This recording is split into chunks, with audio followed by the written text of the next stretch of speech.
Hello, good morning, and welcome to this Dawn Busters Taste Challenge. I have two 40% alcohol Canadian blended whiskeys with no website listing, no age statement, and they're both bottled in the United States. This is the Northern Lights, originally called the Northern Light, singular, but they changed it sometime along the line to the Northern Lights. Introduced in 1972, it has a maple leaf on there that kind of lights up, kind of greenish gold when the light hits it to mimic the Northern Lights. If you get good lighting, it'll show that. Anyway, I got this deal, full-size bottle at Winn-Dixie. They were getting rid of this size. They still sell the big size, but they were getting rid of this size bottle, glass, for $4.75. So who wouldn't pay that? All right, now it's got the, I call it the diamond label, the diamond bottle, Sazerac's diamond bottle. Diamonds around the neck. Bottled in Kentucky by Barton Brands, who Sazerac bought in 2009. Now it says up here established 1879. Now I said 1971, so what is up with 1879? I'll tell you. The original company was Hiram Walker. And that used to be a big distilling company. And they started in 1879. And they were Canadian American. They had US and Canadian operations. But they got bought out. And Barton had control. And then Barton got bought out. So Hiram Walker's gone. The distillery, I think, got bought by somebody else. But there's two lions holding up a shield with a maple leaf and a crown for King Charles III, King of Canada, Australia, Tuvalu, Papua New Guinea, Jamaica, Northern Ireland, Ascension Island, Tristan da Cunha Island, the Bermuda Islands, and other territories and realms around the world. Oh, here is Canadian Lake, introduced in 1992 with the same exact label as Canadian Leaf, which is bizarre, and they're both bottled in Maryland, Oak Park Distilling, Maryland. There's the little lion holding up the maple leaf, and that's the same thing you see on the Governor General's flag in Canada or in Jamaica or New Zealand. They'll have that lion holding up. Well, only in Canada does it hold up a maple leaf. Other times it's just prancing around, you know. The British Empire, flying worldwide. I'm pretty dang good. What are you saying? I wish.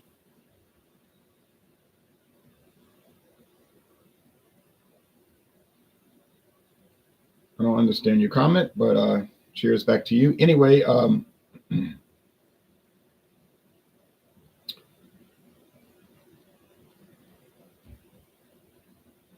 this was $15.99 at Total Wine and More. Like I said, $4.75 at Winn-Dixie. That was a closeout price, not the normal price, but it usually isn't much more expensive. $10, maybe. Both of these are Canadian whiskeys with natural flavors. That doesn't mean much because Canadian whiskey is allowed to have natural flavor. And this is their, like I call it, their molded glass bottle, although it's plastic, but they have glass versions of this. It's got like this fancy neck. And you'll see this in the big jug bottles and the regular 750s. When it's in glass, it looks sharp, but this cheap stuff, they don't even.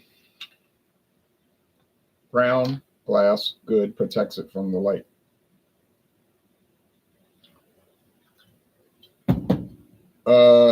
Back when Barton used to own this, or I should say Hiram Walker in the 1970s, they did have advertisements on it for not television, because they didn't allow liquor ads on TV in the United States, but like, magazines and so forth, they would have ads.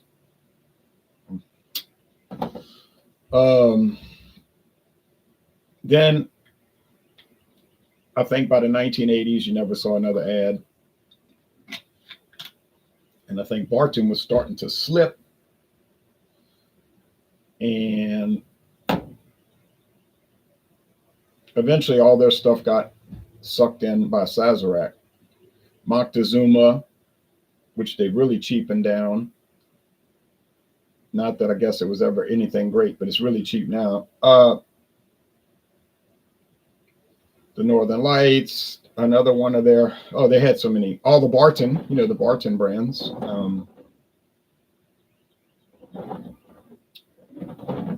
Barton rum, Barton vodka, Barton gin. That's a whole line of, because it was the company. And they still have the Barton 1792 distillery, which is a more high-end whiskey, like mid, call it above, like slightly above premium whiskey, bourbon whiskey. Yeah. So these are definitely not premium level. I'll show you that. You know what? I'll do a screen share for y'all. I'll show you on Total Wine what they say about these two. I could look up Walmart too, because I know both of them sell it. Oh, actually, I don't know if Walmart sells Canadian Lake. They might somewhere. I've never seen it around here. I've seen the other ones though. Okay, let's see. Canadian Lake. There we go. So do the screen share just for your general information. There's no website for these anymore after Sazerac redid their website. So Canadian Lake, Canadian whiskey makes sense. Comes in a big, beautiful plastic bottle.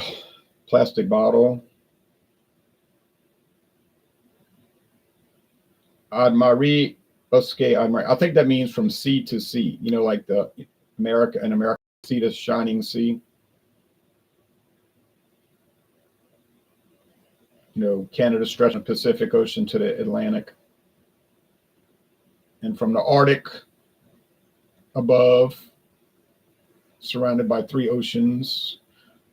Same thing with the United States, Arctic, close to Alaska, and then the Atlantic and Pacific. Okay, out of stock, but they might bring it back. What description? And it's coming from the company. It ain't coming from Total Wine sitting down tasting it. Delicious, mellow, with all the taste to be found in a fine Canadian blend. And it says premium on the label. Canadian Lake is pure and fresh as crisp mountain air. Canadian Lake brings home top-notch Canadian whiskey taste to America. Yeah, it's pure. That's why it's got flavor in it. It's pure. All right.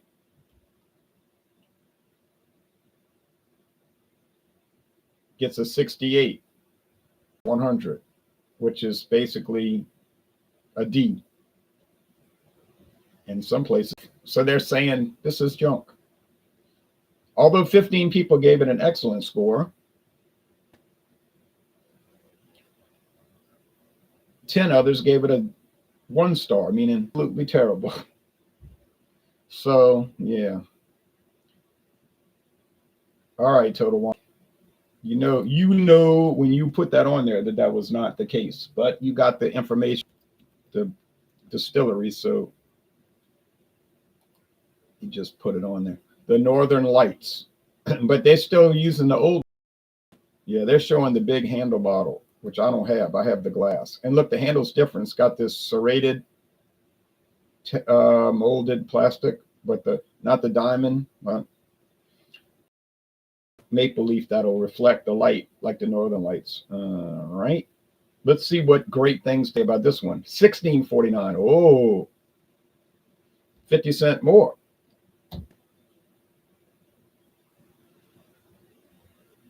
Sweet to the nose, this medium-bodied whiskey has a smooth mouthfeel and silky entry, carrying sweet caramel flavors.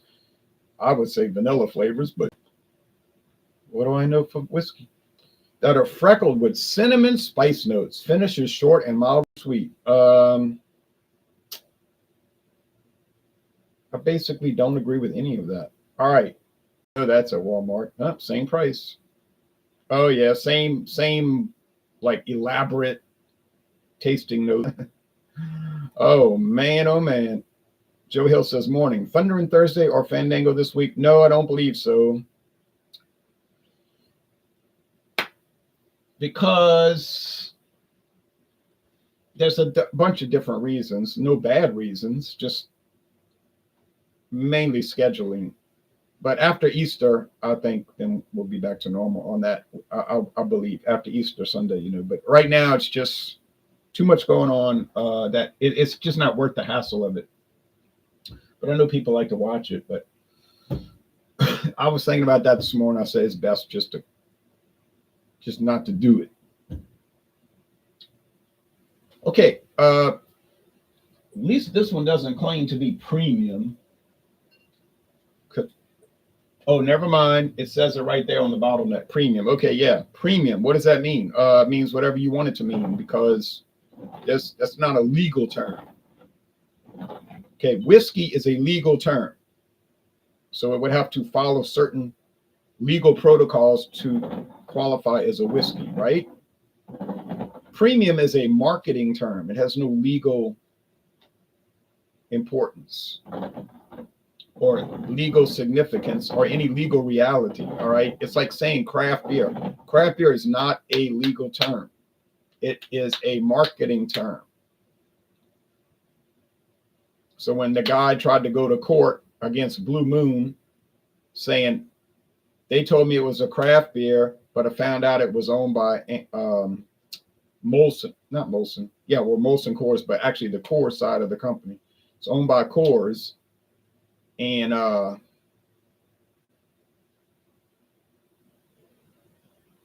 so he had no case because, like the judge would tell him, that's not a legal term. It's just a marketing term. Beer is a legal term. All right. So if the label says beer or ale with natural flavors, okay, that's the legal part. Natural is a legal term. If you say natural flavors, no, that's a legal term because that would have to Urgio, that would have to comply with the U.S. Food and Drug Administration, which has very strict definitions for natural flavoring versus artificial flavoring. Okay, so those are legal terms. So like if you claimed on your package that you use natural flavoring and somebody was able to prove that you were using artificial flavoring, you would have a problem. Like let's say a restaurant here says they're selling Louisiana shrimp, but then you find out that it's Chinese shrimp imported, then they got a problem. They're going to have a problem. But you got to be able to prove it. You can't just claim it. I mean, people will make all kind of claims, but you got to have evidence. 2 Old English 7.5s. All right. Okay.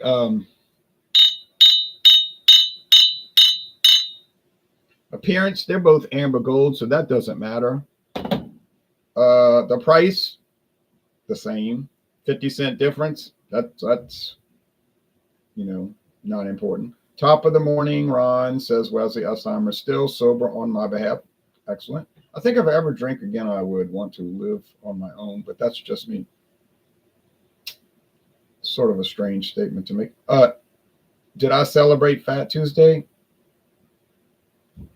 I mowed my lawn for the 3rd time this year, and that was sort of a celebratory thing.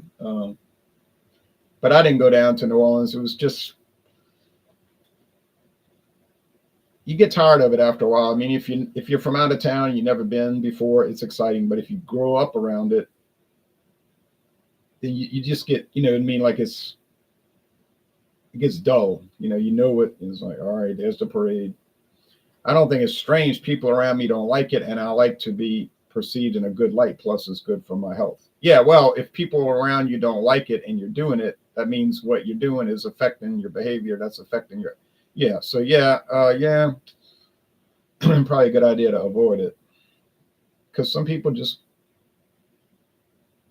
can't drink, not without trouble. You know what I'm saying? I know people like that. If they're not drinking, everything's fine. They start drinking, there's going to be problems. All right. So, because like things that they keep under wraps, when the alcohol gets involved, they don't keep it under wraps because it reduces their effective control over that. And who would want to who would want to encourage that? I work with a guy. He said he doesn't drink. I said, oh. He said, if I drink whiskey, I'll be trying to fight the boss at work. I'll be trying to fight the owner of the company. I said, that's a good reason not to drink. Okay. That was the last we talked about. I thought, yeah, that's a good reason. Because he's kind of a wound up person as it is, hot tempered, and he's like real wound up, like that's his when he's at ease, at ease, this is his at ease stance. Like, so that has to be controlled. And then if it ain't controlled, trouble. Okay, aroma. A lot of corn here. Maize if you live in France or Germany. Or England, I think they say maize there too. Yes, corn, but maybe more like that vanilla or nut oil or type of thing.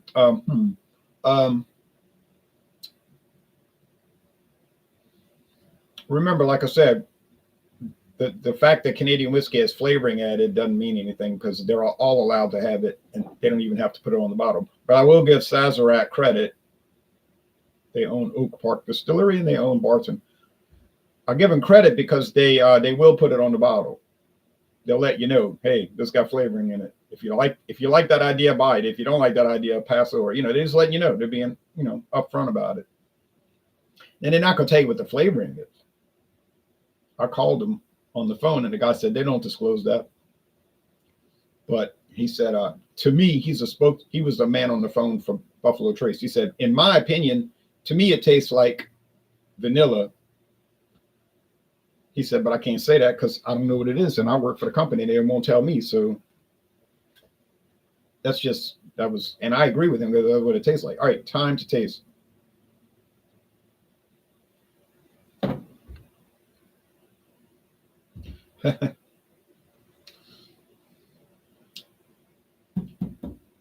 It's not just sweet corn. It's like sweet corn because corn is sweet on its own without anything added. Corn is just sweet. That's why they use corn syrup to make pancake syrup and all of that and flavor and sweeten soft drinks.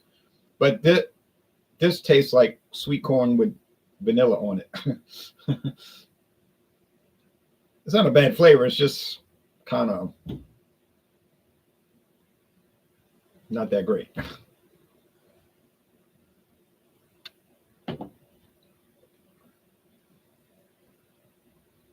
This is like sweet corn with almonds on it. Once again, not a bad flavor, just not that great. If you drank these two, would you ever confuse them with Crown Royal? Absolutely, never. No way, impossible. Okay, absolutely, no way, never, impossible. You could never confuse these two with Crown Royal. Now, you might confuse them with each other,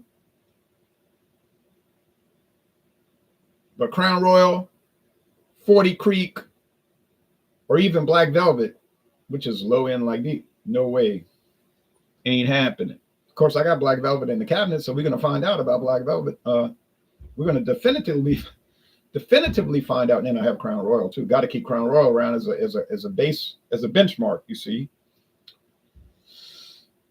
it's the benchmark. It's the prototype. All right. So which is okay? They both have a medium body, and they both finish pretty well. Let's say semi-sweet, semi-dry. Anything offensive or it's like absolutely bad about them? No. You say, well, some people might find vanilla offensive. Okay, yeah, that's true. Or almonds, yeah, that's true. But most people probably wouldn't find it offensive. They might find it strange. Okay, tastes all right. I'd give it like a B, 8.5, 8.3, something like that. Nothing to brag about. But I seriously doubt anybody's buying these and bragging about it. They might buy them and hope you don't notice. It's probably not that serious. But this thing has been out of stock this week at Total Wine. Maybe they'll never bring it back. Maybe it didn't move. No big deal. Now, lights, why does Winn-Dixie always have it? Because people buy it. They buy it and they probably mix it with RC Cola or Dr. Pepper and stuff like that. They don't make it too elaborate, I'm pretty sure. Urjo says, have you seen Texas Crown Club whiskey? Yes. Yes, yes, yes. And that is a very shadowy company. I'm going to try to do more research on them. I think there's something. It's very strange. You know, I bought one called Tennessee Crown. Same parent company. It's called Tennessee Crown.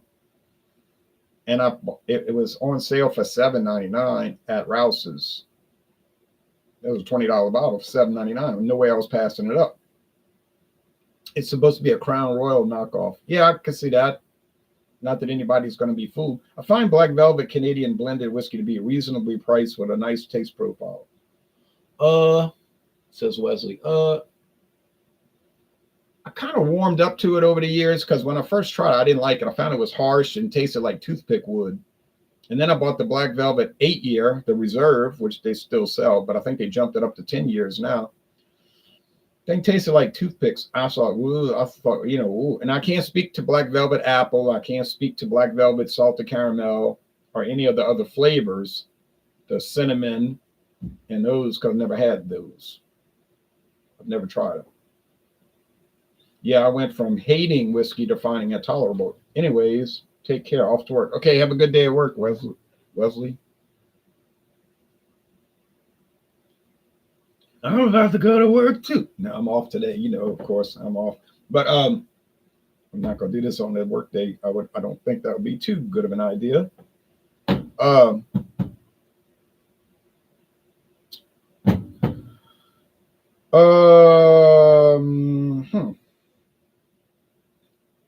think I even tasted orange peel. Orange peel. Would that be allowed? Well, it's natural. It's flavoring. Can't see them make it. You say, oh, so it tastes like an old fashioned before you make an old fashioned. Well, okay. Now we figured it out.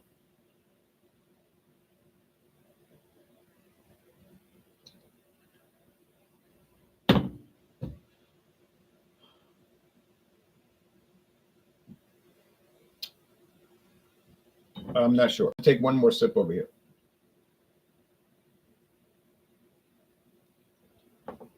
Yeah, I think that's the Northern Lights because I remember that kind of nutty almond extract type of thing. Yeah, that's the Canadian Lake. Oh boy, now we're down to a defeat. 3 wins, 1 loss. Well, you can see I was kind of not sure when I made the guess. I was like, well, oh well. 3 wins, 1 loss. So what's the final assessment here? They're both all right, and you basically can't tell them apart, and they basically taste the same, not totally. And they could very well be the same recipe in 2 different bottles. I don't know that. This is bottled in Maryland. This is bottled in Kentucky. But which one would I buy? Neither. Well, yeah, neither. But I did buy them. They're still good, but I mean, I just pay more for Crown Royal person. Actually, I pay more for Rich and Rare. And in the case of Rich and Rare, I would barely have to pay anymore. It's almost the same price. And it doesn't say natural flavors on it. And it does not taste like it has flavoring added. So that's your real jewel in the rough. Unfortunately, I don't have any more of it. But in this case, $4.75 for a full-size bottle. That was the deal of the century. And we still have over half the bottle left. So would I recommend these? I mean, no, not really.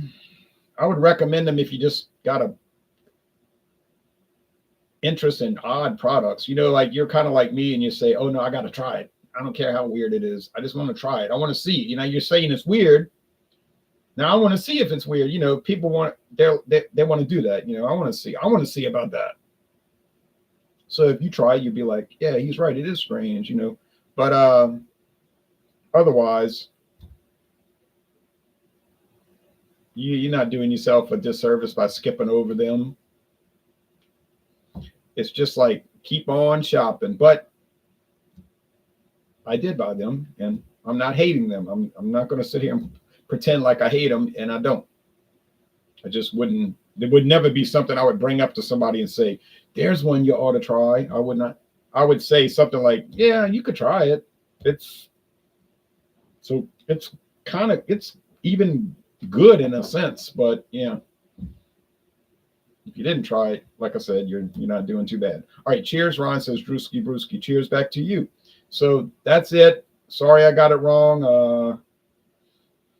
I tried my best, but my best just wasn't good enough, and I couldn't make it. So now what's coming up next? Canadian Limited. Thank you, Sandra. She gave me almost a full, complete bottle. She said, I'll never drink it because she gave up drinking. She said, you can have it. Well, I'm not going to turn down a full size jug bottle, the big jug bottle of Canadian Limited. As mediocre as it is, and it's another one like these, it's like, but I got it. And it's going to last like, seem like a lifetime, you know. It's been on the market since 1972. It definitely has a following at Walmart. I mean, that stuff is always on the shelf at Walmart. Sometimes in the glass, but usually in the big plastic jug, but sometimes in the glass, and people buy that off. Yeah, they have it in the glass bottles. It's like so cheap. Anyway, the last time I saw it, it was $7.92, and I'm telling the truth. But been on the market since 1972, creating no memories, no good memories, probably. All right. And then after that, it's going to be James Fox, Canadian blended whiskey, James Fox, another nothing. You know what I'm saying? Another product that's like nothing. I don't even know why Seagram's introduced it in 1975. I don't even think Seagram's knows why they introduced it in 1975. If you ask them, you say, why'd you bring that out? They probably say, we don't know. We don't know. You know, why'd you bring out Canadian Hunter 10 years or 9 years later? Once again, we don't know. But people buy it. No big deal, no loss. People buy it. All right, well, that's it. Y'all take care now. Bye-bye.